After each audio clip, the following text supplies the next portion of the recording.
So funny. We're live. We're live. All right. Well, people kind of find us on Facebook for a few minutes. We can get that Syrah ready. Hello to everybody that's joining us. We'll start in a minute or so, probably less than a minute. You're joining us in the Santa Rita Hills Wine Alliance's every other week wine tasting that we do digitally now in this COVID world. I guess this is our 10th one. I guess we'll just officially start now. Hello, everybody. I am Matt Kettmann. I am a senior editor at the Santa Barbara Independent, where I've covered wine for about 20 years almost, most intensely the last 10 years or so. I'm also a contributing editor for Wine Enthusiast, where I review about 200 to 300 wines a month. And I've been hosting this every other week session. Actually, in the beginning, it was every week, and then we switched to every other week session for the Santa Rita Hills Wine Alliance to shine some light on the great winemakers and great wines coming out of the Santa Rita Hills. Today, we have a great show. We have Mark Horvath of Crawford Family Wines. We have Joey Guimert of Transcendence Wines. You may have met these guys way back when they started a brand called Kenneth Crawford in 2001-ish. We're going to even try one of those early wines. But before we dive in here, let's just do a little review of what we've covered so far in these sessions. We had Fiddlehead and Camins to Dreams back in June. Also had Doug Marger and Bruce McGuire from Santa Barbara Winery back then. We had Dragonette and Liquid Farm talking together in July, and also had Temperance Cellars and Buscador Wines in July. We had a really good one on July 21st with Greg Brewer and Ken Brown, a couple of the kind of pioneers, the first and second wave of this area. July 28th, we had a great Faciega showcase where Rick Longoria, Adam Tolmack of Ojai Vineyard, and Billy Wathen of Foxen shared similar vintages or the same vintages that they had all made for their wineries from Faciega Vineyard. On August 11th, we had a really touching tribute to Richard Sanford as the Vintner of the Year for the Santa Rita Hills Wine Alliance. August 26th, we had Paul Lotto Wines, obviously, and Tyler Thomas of the Deerberg Winery. And then a couple weeks ago, we had Flying Goat and Sea Grape. Karen Steinwalks of Sea Grape and Norm Yost of Flying Goat have a cool kind of historical connection, so that was fun to explore. You can actually see all of these shows if you missed them on the Santa Rita Hills Wine Alliance website, which you can see. There's a link on the Facebook page there.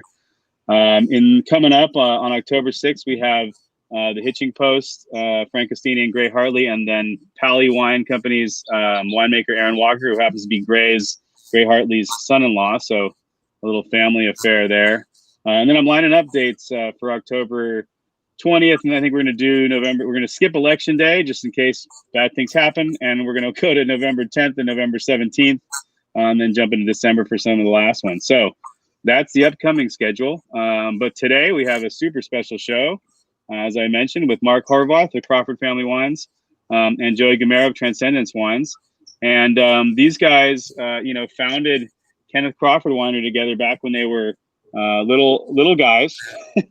They started working together in the late 90s, which I'll let them talk about. And we're going to try, first of all, we're going to try this Kenneth Crawford 2003 Syrah from Evans Ranch, which is a Santa Rita Hills property. This was back in the days before they even had to abbreviate Santa Rita Hills. This is hard to do with the mirror thing, or the non-mirror thing, I guess. So we're going to try this wine first. And I think we're going to try it at the end of the session too, just to see how it develops. So we'll pour ourselves a nice glass there. Then we're going to jump into some bubbly and some Chardonnays and some Pinot to cover, all the great things that the Santa Rita Hills has to offer. So why don't you guys start to explain your story to us? I mean, you guys both started at Babcock, and so who wants to dive in there? Joe, you came up to go to City College. You look bright. You look fresh and bright. You haven't been up since 5:30 a.m. working harvest. So why don't you tell us how you got into wine, and then we'll jump to Mark and talk about how he wound up at Babcock. Yeah. Well, thank you for having me on the show, first off. So I got involved in the wine business. I moved up here I went to Santa Barbara City College, and during that time, I worked at a grocery store in Montecito, where I kind of that was sort of my first inkling into the wine business, and it was kind of cool. And So the first winery job that I ended up picking up around the same time I was finishing up with school there was at Sunstone Winery. And that was super cool because I was working right alongside with Brian Rice, who really took me on, and I was sort of thrown into production in the world of winemaking. And at that time, I was working with we had Brett Escalara and Eli Parker kind of as the consultant winemaker. So it was really great to work with them. And I worked there for a couple of years, and then instantly got the bug. I love the whole process of winemaking, from the farming to the actual winery. And I left Sunstone and went to Babcock Winery, and that's where I met Mark Horvath. And at that time, that was really cool because I remember I had interviewed with Seth Cunin up at Central Coast and Brian Babcock, and Brian, just asked me. He's like, "Well, here we're making some really small lot, world-class wines, if that's what you want to do." He's like, "Seth, is going to be a wonderful avenue, but you're going to have a different aspect of winemaking also." And so I took the job at Babcock, and at that time it was Brian had cleared house, and he had hired Jason Drew from Drew Family Cellars, Mark Horvath, and myself. And so it was the three of us that were the winemakers there. I loved that experience. Mark and I obviously fostered a very good relationship, a really good working relationship at that point. And I ended up leaving Babcock, and I went to open the doors at Lafon Winery, and that's where I worked with Bruce McGuire and at Lafon and Santa Barbara Winery for about 6 years. And concurrently, Mark and myself, we started Kenneth Crawford Wines in 2000. Our first wine was a Lafon Vineyard Pinot, and then the next year was Syrah. Right. And you guys became known as like the first kind of culty Syrah brand out of Santa Barbara County. I think that's a fair description of what Kenneth Crawford was, right? Although our first wine was a barrel of Pinot Noir, we were known as Syrah producers, and I'm a Syrah guy. I love Syrah. My wife loves Syrah. I think Mark loves Syrah. But yeah, that was pretty much our program was Syrah. And at that time, there weren't a lot of small producers at all. There was just a handful of us, really. So Mark and I ran Kenneth Crawford for 10 years, and it was a great project, and we made a lot of great wines, worked with a lot of great vineyards. And then I started Transcendence. Mark started Crawford Family Cellars, and I should say that this is the first time you guys have really appeared together since you stopped doing Kenneth Crawford together. Is that right? I mean, as far as like a publicly, absolutely. It's been a decade, no doubt. So, Mark, tell us your background and how you got into wine, and what you remember of meeting Joey at Babcock. Yeah, a terrific experience. I had started making wine in Sonoma. I worked for a winery called Carmenet up there, and Wendy and my wife Wendy and I had met some guys at a UC Davis conference in Sacramento, and we hung out with them for 2 or 3 days, and it turns out it was Chad Melville, Brent Melville, and Wes Hagen from Clopepe, and they were all just starting to plant vineyards here in Santa Barbara County, and they were so amped on the area and so excited about the potential for this place that it was really infectious. And Wendy and I were we were chugging away. She was working at the French Laundry, so she was working all, at night, and I was slinging hoses at Carmenet during the day. And we were trying to find something to like connect with, and we really loved the area. We loved the people we were meeting. We saw the opportunity to be part of more of an emerging wine region, rather than the somewhat, nepotistic Sonoma Napa scene at the time. We just didn't really feel like we were going to be able to do what we wanted to do there. So we came down and visited a couple of times. We stayed in the horse barn at Clopepe for a couple of weekends, and on one of those trips, I met Brian Babcock and was just enamored with what he was doing with small lots of Pinot Noir and what the potential looked like for this area. and then I was back in the lab in Sonoma one day, and I see an advertisement for an assistant winemaker at Babcock, and I literally called Wendy. There was no texting at the time, but I called Wendy and said, "Hey, what do you think about Santa Barbara?" She was on board. We came down one weekend and met Brian Babcock, and he basically said, if you're nuts enough to come down here and come to work for me, then you're hired, dude. I'll take you on. And that it was cool. We met at the Wine Cask, which Wendy ended up going to work at. And I remember sitting outside of the Wine Cask, and there was just this great vibe that Brian had, and I just loved it from the beginning. And Joey, so we have a bit of a surprise for you guys. We have Brian Babcock joining us. No way. Oh, man. Your ears were burning, Brian. Your ears were burning. That's hilarious. Hey, Brian. Awesome. How you doing? Good. I'm great. I'm glad to see my boys here. They don't seem to need the reading glasses just yet. So, Brian, what do you remember these two guys? Oh, there they are. There it is. What do you remember these two guys when they started as relative youngsters? Just full of piss and vinegar. No doubt. Mark's statement it was very telling. When I told him, I asked him, if you're crazy enough to come down here and jump into this madness, then you're hired. And that was pretty much the terms back then. I mean, it's kind of still the winemaking on the Central Coast is still very maverick and very kind of loose and wide open, and it's anything goes to this day. And it was so wonderful to have Joey and Mark come in and work for me and go on then to just basically on their own enhance that whole atmosphere.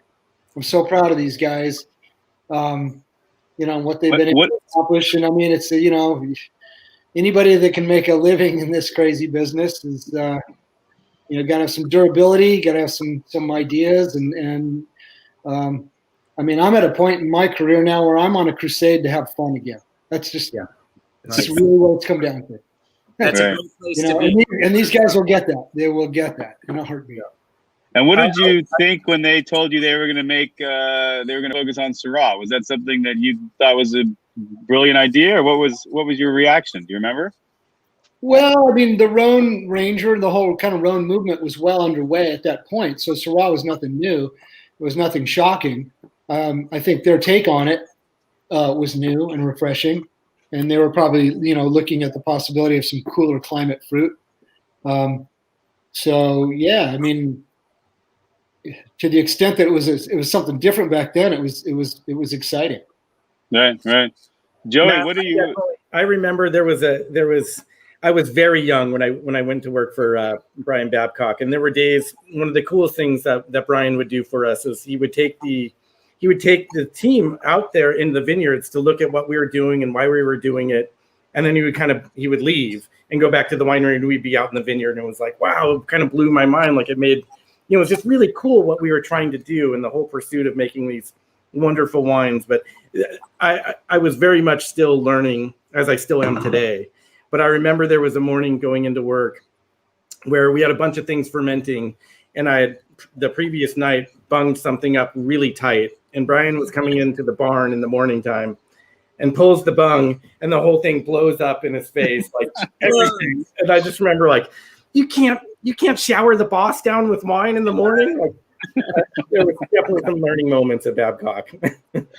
And Mark, when you started with Brian, you'd already had some, like, a little bit more experience under your belt, but Santa Barbara must have been way different than what you were doing in Sonoma. No, it was really cool. So in Sonoma, I had been working for a 170,000 case a year winery. Coming to Brian, I think in 1998, Brian, correct me if I'm wrong, but I think maybe 6,000, 7,000 cases, somewhere in that neighborhood, focusing really on small lots. Brian was working on a project called Fathom, and it was a Cab Franc based wine. And I think, you know, the experience I'd had in Sonoma with Cab Franc, Cab, Merlot, you know, played into that. My experience with sort of food and beverage through Wendy a little bit, and working with a terrific master sommelier, Emmanuel Kamiji, you know, just that tasting or ability to taste, that palate thing, I think was what I and I'm not speaking for you, Brian, but was one of those things that Brian wanted to take advantage of, that knowledge. And no doubt, you knew product. And it was so cool to me to work with these small lots, you know, these ideas that, and Brian is a very logic, factual based kind of guy. And it's like everything has a purpose and a reason, and there's a pursuit in mind. There's a goal in mind. And it was just such, you know, it formed my winemaking perspective from day one. At this big winery, it was like I was making wine, whatever, you know. It was like slinging hoses. I was doing the physical, but the theory, the thought, the process was something I honed under Brian, you know. And that it was like, you know, his just like direction and ideas about where a wine was going to go from beginning to end. That was something I hadn't experienced before, and that was a formative part of my winemaking past, for sure. Right. Now, this is a question for Brian most, but I guess for all of you guys. Like, so this is late 90s, early 2000s. You're making Pinots, you're making other wines. Do you feel that those wines would compete, you know, with the wines we're making today? Has there been a lot of improvement in the actual winemaking, or are we in the same place in a good way? Like those classic wines were the right way to do it, and you're still doing it in the same way with just kind of minor refinement the whole way? What do you guys kind of a big question. Yeah. Who wants to take that loaded question first? I'm not sure how to chew on that, or I need to chew on that. Brian, what do you think? Are you as proud of the wines you made in the late 90s as you are the wines you're making now? No, they were good wines, but I feel like it's been a constant process of raising the bar. Okay. And the thing that's so fulfilling for me is, you know, on day one, I didn't even know what the bar was. And so it's those early wines, those Pinots that we made in the late 90s, all through the 90s, that sort of gave us a foundation and kind of showed us where the bar was. And I do believe that the last 2 decades have just been a process of refinement and tweaking it and just raising the bar a little bit. And so, Mark and Joey, I don't know about you guys, but I mean, I feel like the last 10 years, I've literally made wines that I could not even have conceived of on day one. Mm-hmm. And so it's kind of like it's like making the wines of your dreams, really. Yeah. And just so I'm really proud of the community and the development that's taken place. And it's to the point now where I believe that the Pinot, if we're discussing Pinot Noir or Chardonnay, Santa Rita Hills, I mean, I think the level of wines that are coming out of the Santa Rita Hills is there. I mean, if they're not world class, then I don't know, what are they? I think though, like I would say that there was a striving for this purity and this this essence from the Santa Rita Hills that even in the early 90s and all of that was still such a part of what we were trying to do at Babcock. And I think it's what Joey and I continued to try and do and did do at Crawford, too many brands, at Kenneth Crawford. And to this day, and I think that the wines that I'm making today are just a refinement of what we were doing in 98, like we were pursuing the same thing, like it was this purity of varietal character, this purity of a sense of place. And I've been striving for that ever since, and I remember Brian saying to me one of the first years I worked for him, he's like, well, I've only got about 30 more years to make the best wine I've ever made. You know, like the pursuit is always every day. It's like, you've got to be able to do it better. Like there's something that you can do in the farming. There's something you can do in the cellar. There's something you can do to make it better every year. And I've tried to focus on that and just hone in on, you know, the purity of the place and the varietal every single time. And I will say, like Matt, you can attest, Brian, I wish I had a bottle for you. I had no idea you'd be here. But like the 2003 we're drinking, man, there's a sense of place. There's a purity to that wine that is everything we've focused on over these 25 years. You know, it's like, it's exactly what the pursuit has been, you know, and it was awesome then, and it's terrific now, you know. It's a great, to me, I love Cool Climate Syrah, and I love it because it ages very well. And this is a perfect example of that. At the same time, you know, this is 15.3, and if you guys were making this wine now, you probably would have dialed that back a tad, right? I mean, you would have made a slightly different wine. I don't know if it'd be better. Yeah, go ahead, Joey. That's what I think. Like, at least for me, you know, all of us, you get one shot a year, so we only have a certain amount of vintages that we can make wine, and we're lucky enough to have that as our profession. But I'm constantly, just all of us, we're constantly trying to sharpen the blade and make better wines. And I think early on, I think the industry as a whole, you know, it used to be, you know, there was a lot of, the market was kind of driving the how ripe can you go, and you know, it was just the best way to make wines, and then the shift of that went to how low can you go.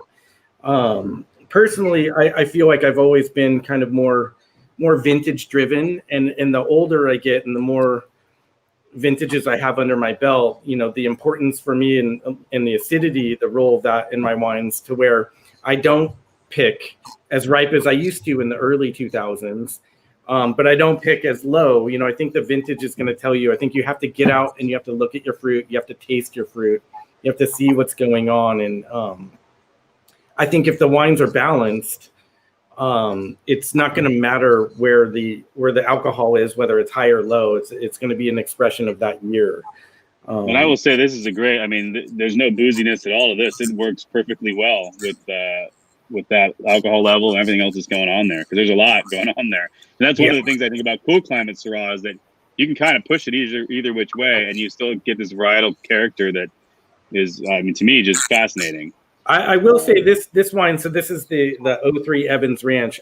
03 was a vintage that was tight as a drum. It was really tannic, and they were really angular and hard when we released these. And Mark and I both knew 03 and 04 both were really kind of tight, lean vintages for us. And we knew, Mark and I both knew, like, these wines are going to age so beautifully because they've got the concentration of fruit and the tannin and everything to back it. And so it is nice to see where they've come. And but I will say, we couldn't sell them in the market at the time, like, worth a crap, man. Like, it was like nobody wanted them. They were like, oh, those are very European tasting. Yeah.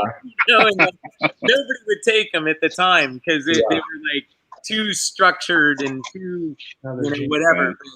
I think Joey and I always agreed, like, we weren't striving for a specific alcohol. We were picking what we thought was ripe fruit. And I think Brian was the same way. Like, does it taste ripe? Brian was the one that showed me, like, you know, is the vine telling you that it's ripe? Are the seeds brown? Are the basil leaves yellowing? Is there stem lignification? Is there all this stuff going on that the vine physiologically is telling you it's ripe? Or is it just numbers that you're curious about? Like, is it just, are you picking for a specific alcohol, or do you want really ripe fruit? And I don't mean overripe fruit. I just mean beautifully ripe fruit. Is the fruit actually ripe? And those numbers change on the vintage. You have to be adaptable to the vintage. Right.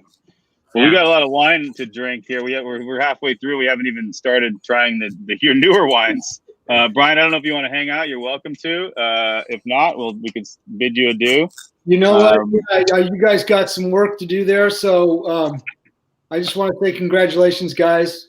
Awesome. Brian, it's great to see you. And it's just so proud of you guys. Cheers, man. Thank you for everything. Cheers. Thanks for joining us, Brian. I got to go eat some pasta now. Do that. All right. That was awesome to see, Ryan. Yeah, that was very cool. I'm glad cool. that worked out. Let's jump into, I don't know why Mark is big now, but let's jump into Joey's bubbly here. Barbara, can you put us back on equal footing? There we go. There we go. There we go. So this is the wine, the first Transcendence wine we're going to try. So Joey, tell us a little bit about how Transcendence came about. It kind of came out, I think, concurrently with Kenneth Crawford. And then tell us about this wine. Sure. Well, so Transcendence, I started, my wife and I started in 2006, actually, and it was with a barrel of wine. And we basically, it was all for nonprofit work because we had Kenneth Crawford during the day. And my wife was always, adamant, like, I want to be a great winemaker. And my wife was like, I want to change the world. And, she's lived all over the world. And so Transcendence started as a concept of taking fine wine and using it as a platform to do wonderful things with. And then when we ended Kenneth Crawford, we started Transcendence and we built a location in Lompoc and kind of grew from there. That year in 2010 was the first year that I started making sparkling wine. And I started making sparkling wine because I'm a glutton for punishment. I love champagne. My wife loves champagne. And champagne's very expensive, so that's one of the reasons. But I had to throw everything that I knew about winemaking for table wines and dry wines out the window when you start making sparkling. The process is very different. Everything that we do on sparkling is handmade. I don't sub it out. I don't send it out anywhere. It's made from grapes to bottle, and so I do. The one that we're tasting right now is my 2016 vintage. Mm-hmm. The nice part, so I make the base wine. The base wine I aged for about 1.5 years, all in stainless steel. And then I disgorged this wine on, did you guys get the August 20th disgorge? Yep. The cool part about, so everything is, so I disgorge it all at the winery. I riddle it all at the winery. Like I said, everything gets done. But the really neat part about having sparkling wine in the winery is that the longer it ages on the lees doesn't necessarily mean better. Although, like, Grand Cru champagnes, they're going to go a minimum of 3 years, but on average, 3 to 5 years. It's really interesting to see the evolution of the wine at different disgorge dates with the same wine. So today for the show, I wanted to show Chardonnay, but I wanted to show Chardonnay from the exact same block that's made stylistically 2 different ways. So we're going to taste my sparkling wine from Zodovich Vineyard Chardonnay, and we're going to taste my Zodovich Vineyard Chardonnay. Again, same block in the vineyard, same fruit sections, but completely a different style that you can take it in. Cool. And do you change your sparkling source from year to year depending on the vintage? No, the 2010 was actually Kessler Hawk Vineyard, but okay. all of the years after that has always been Zodovich Vineyard.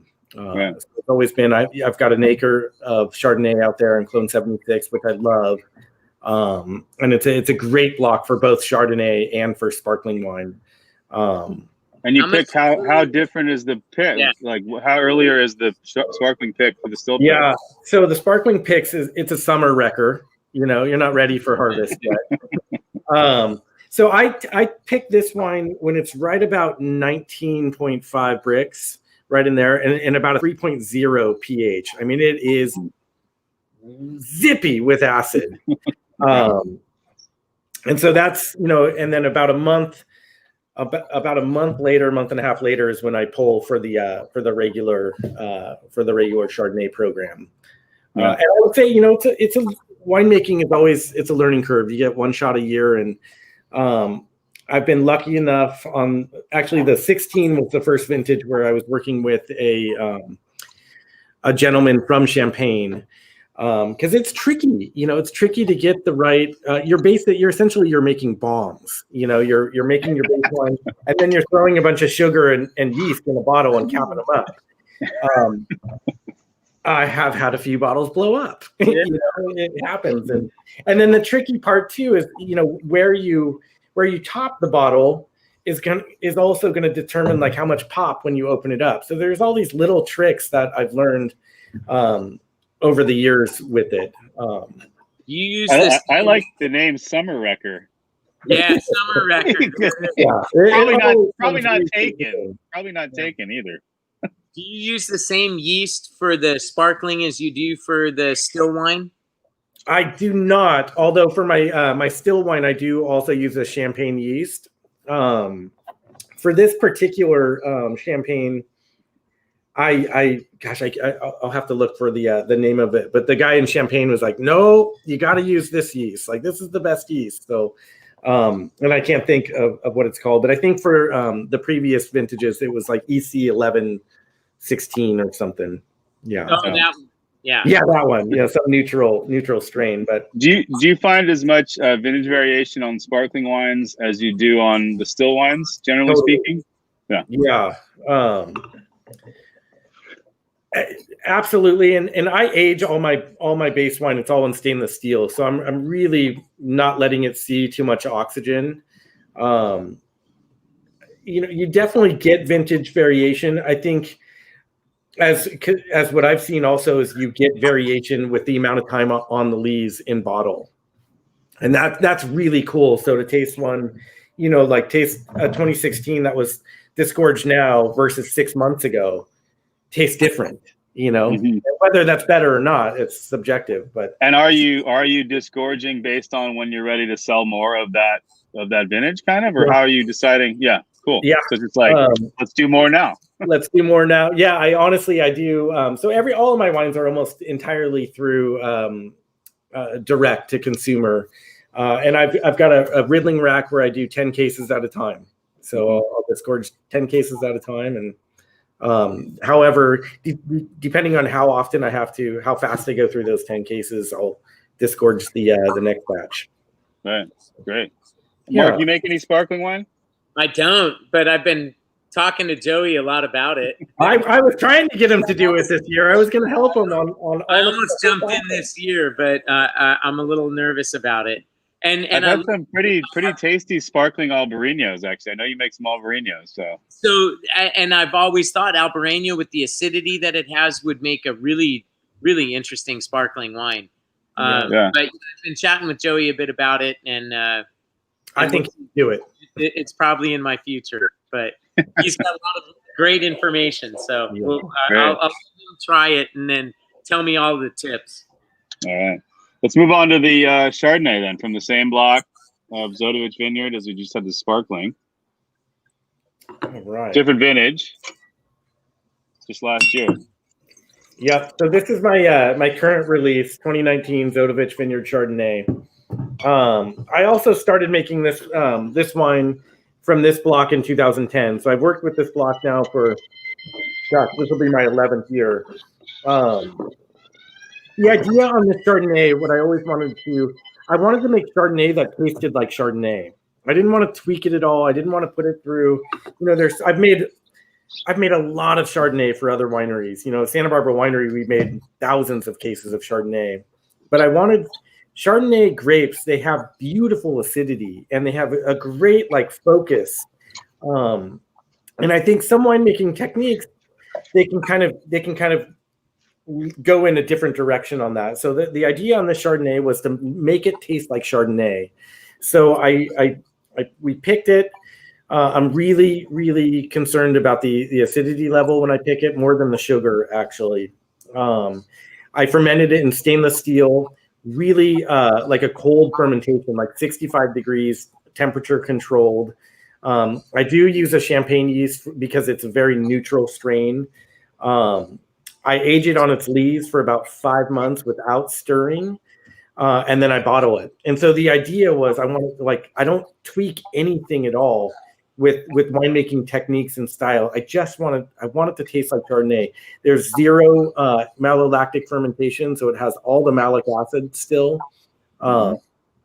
And I love that because you still get the complexity of the varietal, but you get that snap, the crispness that really like shows really well with food. It's great on a warm day. Like it's what Chardonnay tastes like.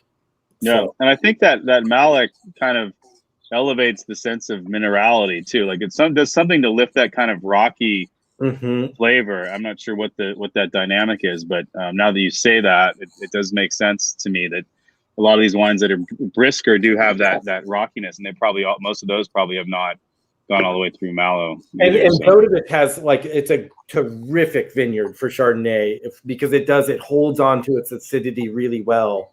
The vineyard actually every year, you see everyone, like a lot of people will pick or whatnot, but it actually gets to a certain ripeness and the acid just holds, and it's a fun vineyard to work with because it's so predictable. Of all the different vintages and how many different characteristics there are, Vodovich is pretty even keeled in between vintages. It stays pretty consistent. How many wines overall do you make, Joey, in any given vintage for Transcendence? I do Chardonnay, Pinot Noir, Syrah, Grenache, and then I've been working the last several years with some Happy Canyon vineyards for Cabernet Sauvignon also at Grimm's Blanc. And do you make like 2 different shards, 3 different shards, or is it just I make a couple different Chardonnays? Yeah, for my other Chardonnays that I make do more of like a Chablis style where I ferment in stainless and then age in neutral oak for 12 months. And again, no ML fermentation though. So. And that gives it just a slight more roundness, or what does that do compared to this one? Totally different. Yeah, texturally, it changes the it texturally changes on the palate. It kind of shifts it a little bit. Where this one's snappy and kind of up front, it kind of shifts it back a little bit. But keeping all the Malick, it still holds it really tight in that mid palate, that sort of center palate. But great, tasty. I like that you brought. It's a really nice comparison between the two. It's nice to see, for people to see like what you can do with grapes from the same place, because it doesn't have to be cookie cutter. Here's how you do it. It's, it's totally open to whatever you want to do. Right. Great. No, it's awesome. Mark, let's move on to your Chardonnay. Yeah, absolutely. This is the 28. Listening to Joey talk about the wine, and it's just funny because you can tell that we made wine together for a decade, because so many of the descriptors I would have for my Chardonnay are sort of spot on with a lot of the things that Joey said. And I think that's why we worked so well together over the years, is like we had really the same ideas about winemaking and the same idea. And that's why we started Kenneth Crawford in the first place. We were like, dude, I totally agree with that. I totally agree with that. Like it was exactly what we wanted to do. There's a reason why I send my customers Mark's way. Right. We make good wines, great wines. Right. So tell us a little bit about how your winery started, and then the story I've heard from both of you guys is that you guys split ways on Kenneth Crawford mainly because you realized one of these brands wasn't going to float 2 families essentially, and you kind of needed to break out on your own and set your own way. So how did Crawford family start, when, and all that? Well, I think that was the deal. And I the way I always describe it is, we were a small winery trying to make ends meet for 2 families, 2 winemakers. And in 2006, we went really big with Syrah, and we made 3,000 cases or so. And that all came to market around 2008. And and we were like, okay, we would probably be better off if we each did our own thing, like we've got to like keep this closer to home and do our thing. And so that's what we did. But Wendy and I started Crawford family in 2011, made a very small amount of wine. I think we made 75 cases of Pinot in 2011. That was really, say so myself, but pretty damn good wine. And then in 2012, we ramped up to about 800 cases. And then 1,000 or so, and we still only make about 1,200 cases a year. But it's the same. We've been pursuing the same goal all along, like trying to make Pinot Noir, Syrah, and Chardonnay is sort of the base of what we do. We added Albarino, and we make I think a terrific Albarino. Started doing that because I got into winemaking through a master sommelier I became friends with, and he was a Spaniard and he introduced me to tons of Spanish wine. And I always say I cut my teeth on like Albarino and Rioja, Ribera del Duero. Those were the wines that I was first introduced to. And so right down the street from us, my winery's in Buellton. Right down the street, they planted Brick Barn Vineyard. And when they did, I rode around with the guy that planted it. And he said, I'm planting some Albarino also. And I said, I'm in. Like I was looking for an alternative white, and I wanted to make something different. And that was it. And I wanted to stick to sort of the idea that I had in my mind's eye about what Albarino was. And anyway, that wine's been fantastic. But been focusing on Santa Rita Hills fruit. This Chardonnay is from Spear Vineyard that I really love. Ofer Shepherd, I met years and years ago. I think Joey and I probably met him at some Santa Rita Hills function years ago. He finally planted and built his winery. And as soon as he did, I wanted some of the fruit, some of the most meticulously farmed fruit I work with. The Chardonnay, my goal, kind of like Joey's, which makes sense. I want you to smell and taste Chardonnay. That's what my goal has been from the beginning. I don't want you to smell and taste barrels or winemaking, anything like that. I want to be as transparent to the vineyard as I can possibly be, and the varietal as I can be. So I do a stainless fermentation. Right at the tail end of fermentation, we barrel down into old neutral barrels. They don't impart flavor or aroma anymore, just a neutral vessel for the wine. Sits on its lees, and I don't mind using a good amount of lees over the course of that year. And the idea is just as bright, fresh, crisp, and clean a look at Chardonnay fruit as I can do. All clone 96. Joey, were you saying, what do you get from Zodovich? Is it 76? 76, yeah. So same, I like that clone because it's my birth year. There you go. That's it. It's my favorite one. There's got to be a reason for these things. Yeah.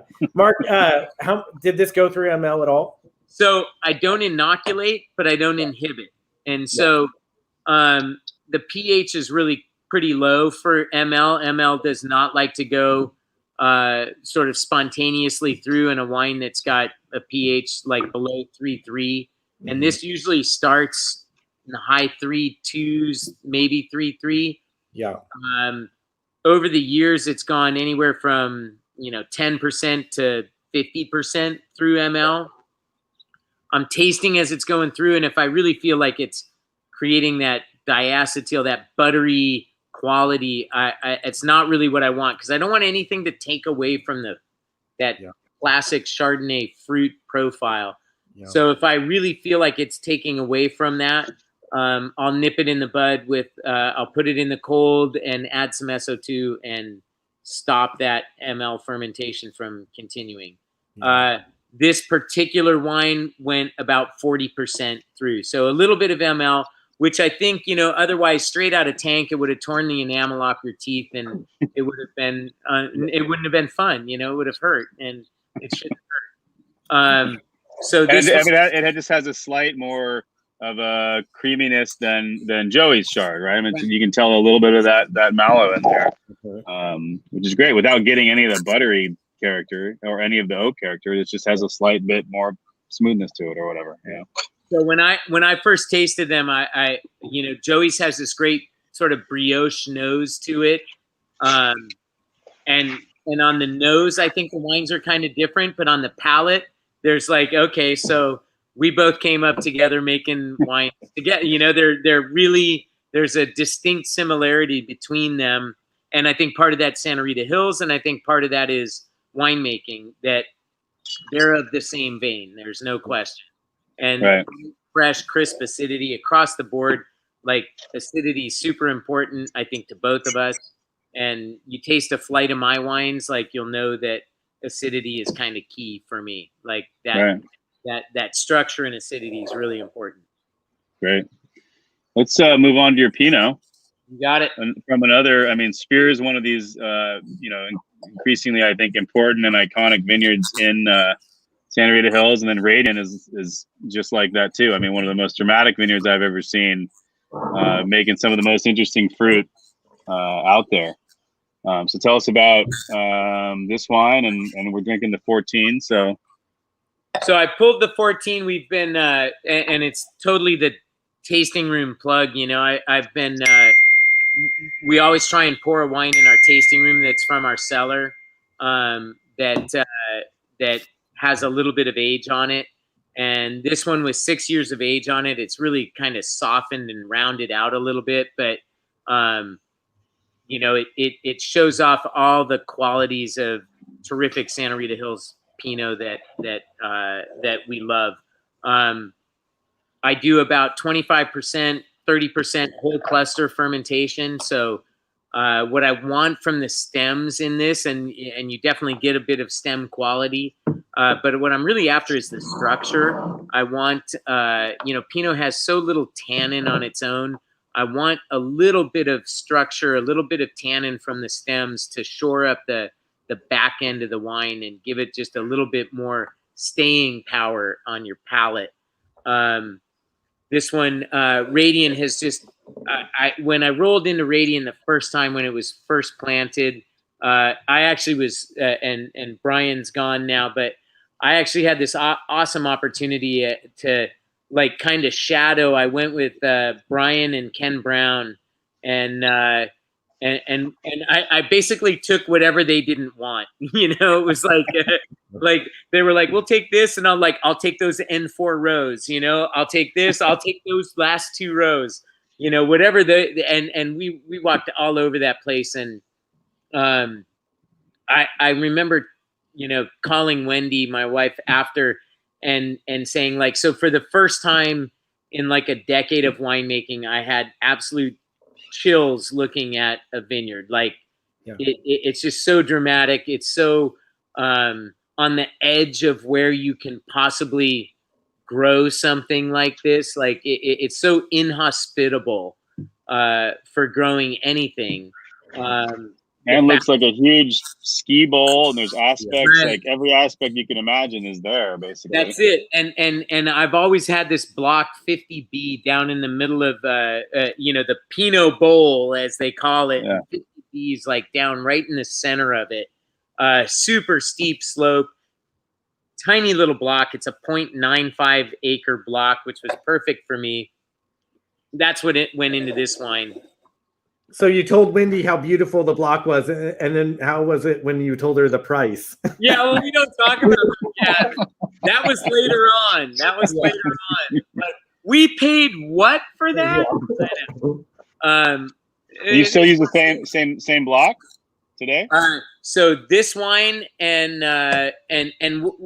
so total hedonistic deal here. I wanted to show the 14 because I'm about to release my 2018, which, Matt, you gave a very nice score to, and Jeb Dunnick gave a very nice score to. I got the highest scores I've ever gotten on the 2018, which is coming out from my wine club in this next month. And it's a testament to the vineyard. Like, and you know, I got these terrific scores, and I think back at it, and it's like taking credit for them almost like seems weird to me, because it is so the vineyard and the place, and it's like, and Joey, maybe I'm sure you agree with this, like we just usher it to the end. Like it's like you bring in this beautiful fruit, this grapefruit, and you just don't screw it up. You know, you make it, you get it to bottling without messing it up at all. And it's the vineyard that speaks. It's the farming that speaks. And you've managed to capture it in a bottle. And people go nuts over it. And I Right. guess, you know, that's our pursuit, is like just to be as clear and transparent to the vineyard as we can possibly be. But anyway, this 2014, like, no new oak. I've really shied away from using new oak. I think when you get beautiful fruit, you know, you don't need the oak to show it off. You know, I love new French oak, don't get me wrong, but there's something about like this purity and this transparency to the vineyard that I get the feedback from my customers and people in general, just like there's a purity there, and they recognize it and they love it, and it's not adulterated by anything. And I think it speaks volumes that you've got something that stands on its own like that. Anyway.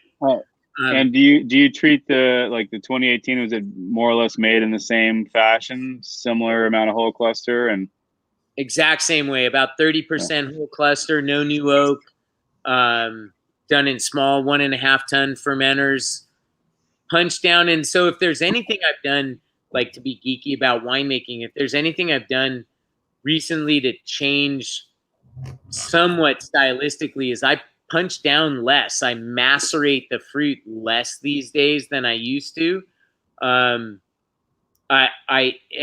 think that, you know, the wines might be slightly lighter in color, and maybe not as I don't know, maybe it's just color, but they're so pretty, and they're so expressive of the varietal in the place that you know, they're getting punched down enough, but I'm not doing 3 times a day. You know, used to be religious, morning, noon, and night, you know, doing punch downs. Now it's like maybe 2 or 3 during the first stages of fermentation, and then I really back off, and I'm only doing 1 or maybe 2 towards the end, and I feel like that's helping the fruit express itself better.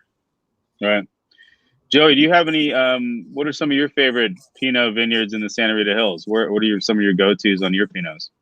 You know, I love La Encantada Vineyard. It's a spectacular vineyard. I love Lafon Vineyard. There are so many neat. Whether I was so sad when they had to rip out the old block, the Martin Ray block, because I made that wine for years. But I love the property at Lafon. La Encantada, I love. I really love Zodovich Vineyard also. I mean, obviously, I work with the fruit. I also make the wine for them as well. But no, huge props to Zodovich. I love Syrah from there. We've always done. Yeah. Well, and you know, again, as you said, Mark, you know, we just try not to screw it up. It's really the people who are farming it and growing it. And Cheke, who's the vineyard manager at Zodovich, he's the man. Like, he's on it. Like, we had so little damage on that last heat wave, and it was a testament to his farming and his, you know, sort of foresight to see what was going on. And Cheke's dad is the grower at La Encantada. So it's like that family is just awesome. So I really love like those vineyards, but you know, working with Pinot, I like Kessler Hawk Vineyard too, but working with Pinot on the 246 side and Santa Rosa Road side are 2 different Pinot Noirs completely. Totally. For me, one's way more fruit driven, and Santa Rosa Road side is way more savory, kind of earthy, that sort of mushroomy, savory quality. And the soils are, at least with the vineyards that I work with, the soils are a little bit different. You know, the 246 side Zodovich is very sandy soils, where La Encantada has much more of that clay loam, heavier soils. So great. Well, let's move back to your guys' Syrah, see how that's evolved in the glass, and then as we do that, you guys are both making a little Syrah these days, still, right? I mean, you're still dabbling. I love Syrah. Yep, absolutely. we were huge champions, like back when the Santa Rita Hills was being formed. There was a lot of the lighting. My wife just fixed the lighting. Like, the sun's going down right in my eyes, and now it's better. Anyway, we were huge champions of this cool climate Syrah, and like, you know, Brian started to chime in about it, but I don't. I don't know if he remembers or if he wanted to like fully like get into it, but Joey and I always felt like the Santa Rita Hills, like arguably the greatest varietal in that region was Syrah. Like it was the most. I mean, Pinot's awesome, and Chardonnay is awesome. There's no question. But some of the Syrah coming out of the Santa Rita Hills, we thought was like, you know, when you look to wasn't that the first 100-point wine was Syrah? Right.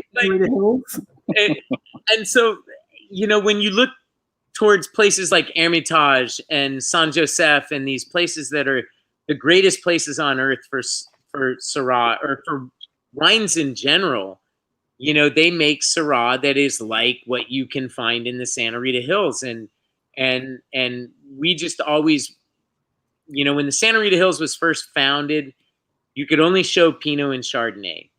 And we always bucked against that. We were like, you know, screw that. Like, I think some of the best wine coming from the area is Syrah. And so we would always show Syrah off. And at that time in particular, the best wine for Syrah was this wine. Right? and that opens a whole can of worms, you know, like the LA Times did a whole write-up on cool climate Syrah, and the instigator for the entire article was that wine, that 2003 Evans Ranch Syrah.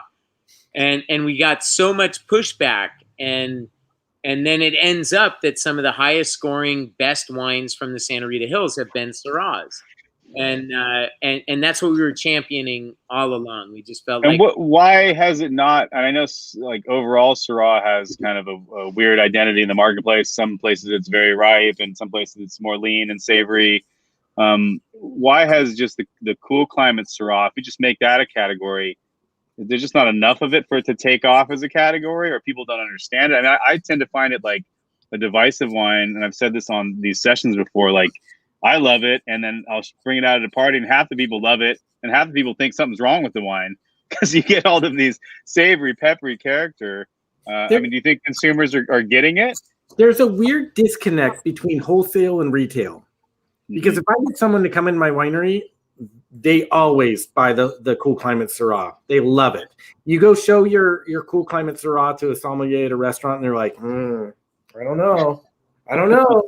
So, like, always, like, retail, even Kenneth Crawford days, Syrah was king. Syrah, like, we killed it with Syrah. But wholesale, it was there's like a weird disconnect there.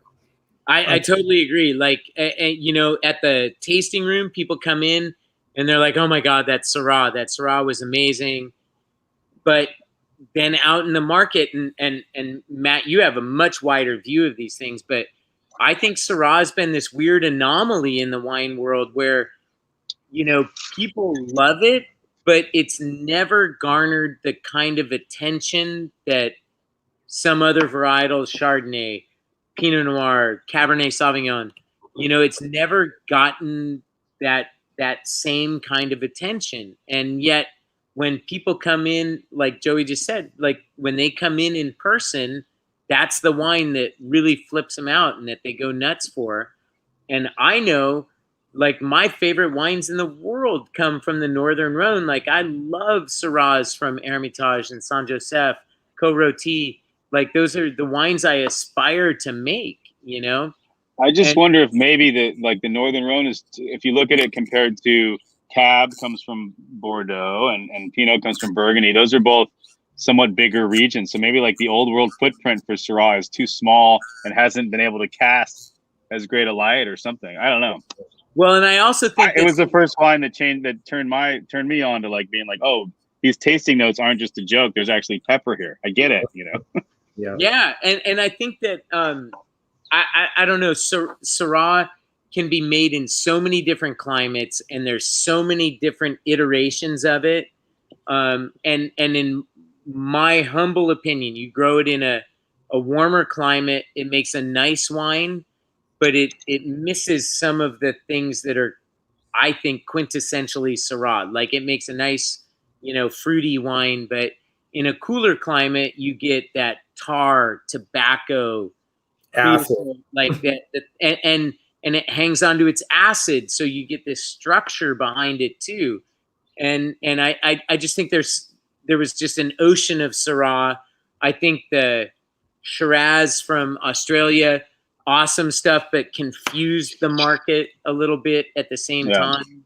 Yeah. So I really don't know, but I think Mark, you would agree. We're still huge advocates of cool climate. Thank you for sharing this Evans Ranch. Yeah, this is delicious. It's actually nice. I haven't had this wine in years. It's nice to see where it's come. You know, that's delicious. Where it's going to. All right, guys, we've hit the hour mark, so we've probably covered enough stuff. I mean, I continue to bang the cool climate Syrah drum. I've had a couple of recent articles in Wine Enthusiast about it, and once did a tasting in this very backyard with a bunch of different producers, and so I'm going to keep banging that drum, and awesome. This is just a great evidence of that. It's fun to have you guys on here for your first public-ish appearance together in a decade. We should do this in person when we can. I think that would be a lot of fun, and break out into your cellar, raid your cellars again. Love to do it. Share with some other people. Let's do it. And your other wines were great as always and as expected. So thank you guys for joining us for the Santa Rita Hills Wine Alliance's Zoom sessions. We got some more coming up in a couple of weeks. We've got the next one is Hitching Post with Frank Ostini and Gray Hartley and Pally Wine Company's Aaron Walker on October 6th. And then I'm lining up ones after that. So we might see Brian Babcock again. Thank you to him for coming by, and he might be up on another one in the coming weeks. So thank you guys again. Nice to see you digitally. Cheers. Matt. And hope to see you soon, and keep making great wines. Thank you. I'm back at it.